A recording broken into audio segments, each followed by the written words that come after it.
Coming fresh off of the release of Black Ops 6, I wanted to make a video going over 5 ways that Black Ops 3 changed zombies forever. This game is held in such high regard by the zombies community and is widely believed to still be the best iteration of zombies that we've ever gotten. And so without further ado, let's dive into 5 reasons why. Point 1, the perfect blend of innovation and nostalgia. Back at the launch of Black Ops 3, we were given 2 launch maps. We were given Shadows of Evil and The Giant, which was of course based on Der Riese. Now in the case of The Giant, it was developed upon and wasn't just a simple remaster. We got cutscenes and we also got new Easter eggs as well as changes to previous existing ones. Of course, the environment was touched up and we were given this snowy, quite chilling atmosphere alongside it, but ultimately there was a few tweaks that were made to make this map feel kind of fresh again. But fundamentally, it was Der Riese. So we had maybe a 90% nostalgia hit with a 10% hit of innovation. But then you flip the coin and go over to Shadows of Evil and you have an all-new experience that was unlike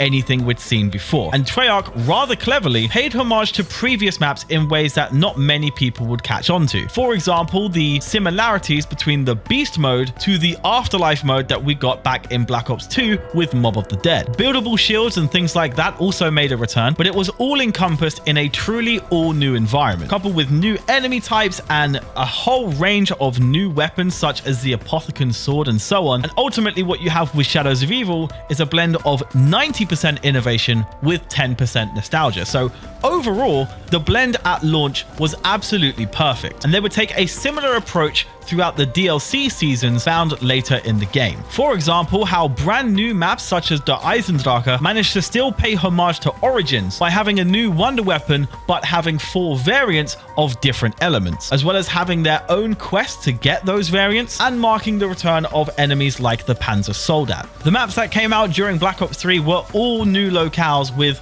jaw-dropping visuals alongside an exceptional array of Easter eggs. It's fair to say innovation was plentiful with this game. But then to cater for those who prefer nostalgia over innovation, we had Zombie Chronicles drop in 2017 and thus completing Black Ops 3 as the overall zombies experience that caters for every type of zombies fan. Within this game, we saw a whole range of new weapons, special abilities, perks even, but all in a refined formula that we'd seen in the past that has just been shaped into pure perfection. New fans were welcome and old fans knew exactly what they were doing. And so having this perfect blend of innovation and familiar nostalgia truly worked wonders for the replayability of Black Ops 3. Point 2, a true cinematic focus. Within Black Ops 3, we got a wide array of intro cinematics, all fully fledged in 3D and looking genuinely exceptional. To couple with this, the main Easter eggs would put us in these incredible boss fight arenas up against a very unique blend of enemies. But one thing that was abundantly clear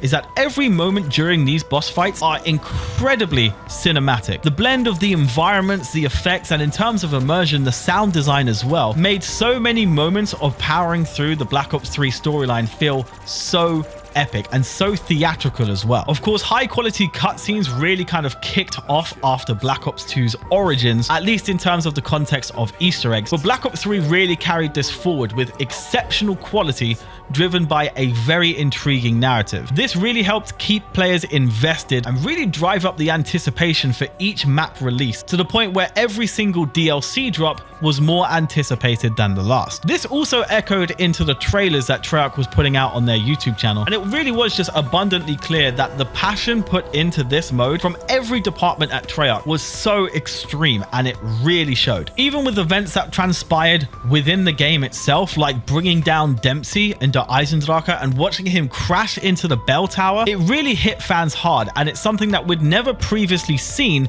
in zombies before. And to be honest, we haven't quite seen the same kind of caliber since, at least in my opinion. But everything from the environmental storytelling to the animations and so on really blended well together to make Black Ops 3 a truly cinematic experience. Point 3.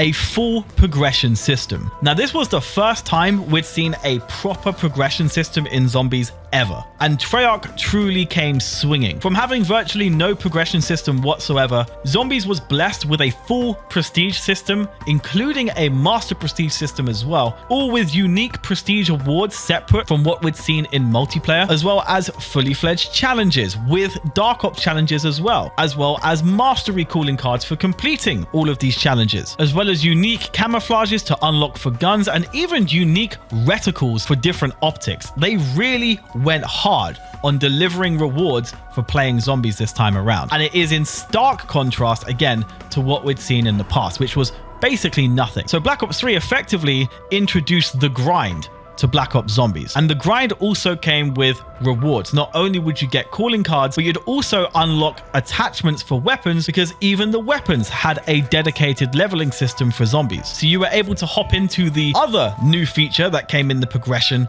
of Black Ops 3, and that's weapon kits. In the past, you weren't able to determine which attachments your weapons would have, but this time you could. You chose exactly what attachments, exactly what camos went on to each and every one of your weapons. And of course, progressing through the game and grinding these weapons unlocked more things for you to use. This also then marked the first time that completing Easter eggs would give you any kind of reward, like XP or even calling cards, to be able to flex what you've managed to pull off. Unlike nowadays where the progression is synced across every mode, the leveling within Black Ops 3 Zombies was only earned through playing Black Ops 3 Zombies. So it was completely isolated and completely dedicated for the mode. This meant that true completionists would have to go out and get Prestige Master in multiplayer and go ahead and do the same thing, ranking through every prestige once again in Zombies. Now, not everyone likes that, but to be honest, I look back and kind of smile at the fact that I was able to grind out both multiplayer and Zombies and have their own separate rank and dedicated reward systems. And the fact that Black Ops 3 had any reward system for Zombies at all is a large reason why it changed the scope of Zombies forever. Point 4,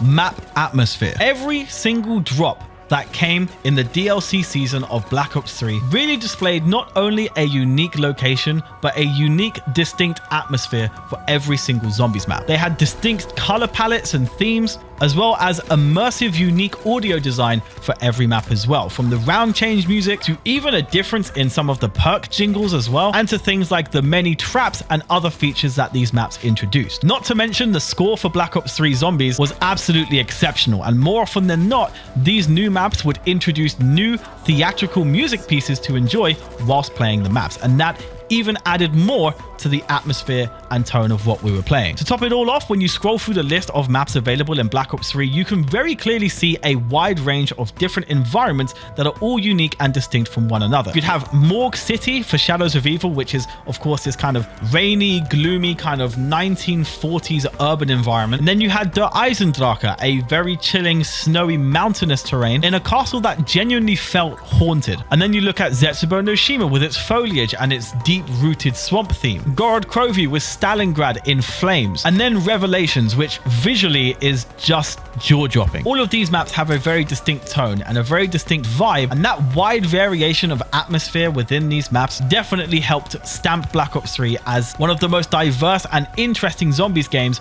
we'd ever gotten. Point number 5, mod tools. This aspect of Black Ops 3 quite literally adds endless possibilities to the scope of what we can experience as Zombies players. Now, whilst World at War was the first Zombies game to actually introduce mod tools, the tools for Black Ops 3 definitely allow for a much wider scope of creativity. And combining that with the integrated Steam Workshop feature, it's easier than ever for people to publish their work. We've seen countless heavy-hitting maps drop throughout the years, and honestly, some of the best Zombies experiences we've ever seen have been modded community creations for Black Ops 3 on PC. In conjunction with so many maps that have innovated and added a wide array of features that we've even started to then see in Treyarch maps after the fact, we've also got mods that completely revitalize the game and take it one step further. For example, mods that make Zombies Chronicles more akin to their traditional